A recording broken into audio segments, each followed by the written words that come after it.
said that the novel coronavirus outbreak can be called a pandemic. New outbreaks have been reported in Iraq, Brazil, Greece, Israel, Nigeria, New Zealand, and the list goes on. There are now more new cases being reported daily from outside China than inside. But what is a pandemic? And why are the WHO only calling it one now? In this video, we're going to look at what that means and if it actually changes anything. So what is a pandemic? The word itself comes from the Greek for all and people, but that doesn't mean it has to affect literally every person on the planet. And currently there's no universal definition that everyone agrees on. We usually use the word to mean a new infectious illness that is spreading uncontrollably in different regions of the world, although not necessarily everywhere. And although the WHO has said people can call COVID-19 a pandemic, they don't give official classifications to illnesses themselves. Pandemics as such are not declared. This is a characterization or a description of a situation. And the DG has said it is not a change in what we do. It is not a trigger for anything other than more aggressive, more intensive actions. So why has the WHO only now called COVID-19 a pandemic? Going by the common definition, the coronavirus has some characteristics of a pandemic. It's a new virus and was unknown to science before December last year, and it's spreading rapidly across borders in multiple continents despite efforts to contain it. So it certainly appears to meet those criteria. But the WHO was reluctant to use the word pandemic until March the 11th. That's because although the virus spread to different regions, the majority of cases could be linked back to a source. If we say there's a pandemic of coronavirus, we're essentially accepting that every human on the planet will be exposed to that virus. But now the WHO has used the word pandemic because in the past 2 weeks, the number of cases outside China has increased 13-fold and the number of affected countries has tripled. But they were quick to urge caution in using this word. Pandemic is not a word to use lightly or carelessly.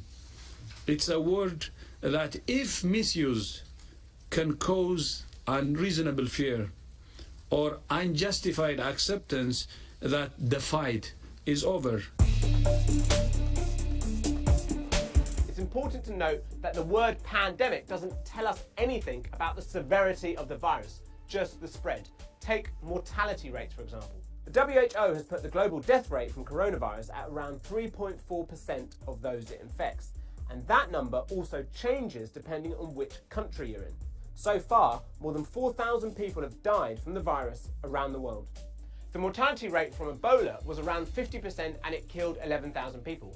Yet Ebola was never defined as a pandemic, as it was mostly within West and Central Africa. Just because something is a pandemic, it doesn't necessarily mean that it's extremely deadly. It just means it has spread far. The last time the WHO declared a pandemic, for the 2009 swine flu outbreak, it was criticised by some countries for unnecessarily spreading fear about an illness with a death rate of around 0.02%. I have spoken consistently about the need for facts, not fear. Using the word pandemic now does not fit the facts, but it may certainly cause fear. This is not the time to focus on what word we use. The WHO does have a pandemic preparedness plan, a guide for countries on what to do. It says governments should be ready to fully mobilise healthcare and make safety equipment and medical supplies widely available and distribute it where necessary. Take Victoria in Australia, for example. In their worst case scenario, they say they're ready to potentially lock down whole cities and close schools. They anticipate up to 40% of the entire country's workforce could be sidelined by the virus. They even say these effects could last up to a whole year. And in the UK, the government has an emergency plan which could shut down public transport and stop mass gatherings and events. But again, these are plans for the worst case scenario. Most countries are already taking huge steps to try and stop the virus's spread through quarantine and restricting travel.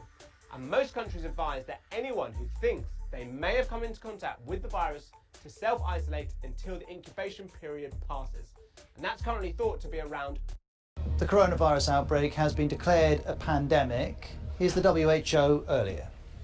We're deeply concerned both by the alarming levels of spread and severity and by the alarming levels of inaction. We have therefore made the assessment that COVID-19 can be characterized as a pandemic. This is the first pandemic caused by a coronavirus. And we have never before seen a pandemic that can be controlled at the same time. During a COVID-19 pandemic for nearly 2 months. Today, that changed. This is the first pandemic caused by a coronavirus. And we have never before seen a pandemic that can be controlled at the same time. W.H.O has been in full response mode since we were notified of the first cases. And we have called every day for countries to take urgent and aggressive action.